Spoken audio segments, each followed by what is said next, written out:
தினம்தோறும் விளக்கேற்ற நல்ல எண்ணெய் இதயம் நல்லெண்ணெய். தற்போது வந்துள்ள அண்மை செய்தி. தாவேகா பொதுச் செயலாளர் என் ஆனந்த், இணை பொதுச் செயலாளர் சி.டி. நிர்மல்குமார் ஆகியோரது முன் ஜாமீன் மனுக்களை உயர்நீதிமன்ற மதுரை கிளை தள்ளுபடி செய்தது. கரூர் கூட்ட நெரிசலுக்கு தான் பொறுப்பு இல்லை என்றும் மாவட்ட செயலாளர் மதியழகன் தான் பொறுப்பு என்றும் உயர்நீதிமன்றத்தில் ஆனந்த் கூறியிருந்தார்.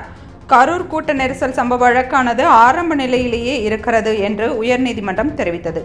அரசு தரப்பு வாதத்தை ஏற்று இருவரது முன்ஜாமீன் மனுக்களையும் தள்ளுபடி செய்ததாக உயர்நீதிமன்ற மதுரை கிளை தெரிவித்துள்ளது. இதனால் ஆனந்த், சி.டி.ஆர். நிர்மல்குமார் ஆகியோர் இருவரும் கைதாக வாய்ப்புள்ளதாக தெரியவந்துள்ளது. இருவரையும் தேடும் பணியில் 3 தனிப்படைகள் அமைக்கப்பட்டுள்ளது குறிப்பிடத்தக்கது. அண்மை செய்தியை பார்த்து கொண்டிருக்கிறோம். தாவேகா பொதுச் செயலாளர் என் ஆனந்த், இணை பொதுச் செயலாளர் சி.டி.ஆர். நிர்மல்குமார் ஆகியோரது முன்ஜாமீன் மனுக்களை உயர்நீதிமன்ற மதுரை கிளை தள்ளுபடி செய்தது. கரூர் கூட்ட நெரிசலுக்கு தான் பொறுப்பு இல்லை என்றும் மாவட்ட செயலாளர் மதியழகன் தான் பொறுப்பு என்றும் உயர்நீதிமன்றத்தில் ஆனந்த் கூறியிருந்தார். கரூர் கூட்ட நெரிசல் சம்பவ வழக்கானது ஆரம்ப நிலையிலேயே இருக்கிறது என்று உயர்நீதிமன்றம் தெரிவித்தது. அரசு தரப்பு வாதத்தை ஏற்று இருவரது முன்ஜாமீன் மனுக்களையும் தள்ளுபடி செய்ததாக உயர்நீதிமன்ற மதுரை கிளை தெரிவித்துள்ளது. இதனால் என் ஆனந்த், சி.டி.ஆர். நிர்மல்குமார் ஆகியோர் இருவரும் கைதாக வாய்ப்புள்ளதாக தெரியவந்துள்ளது.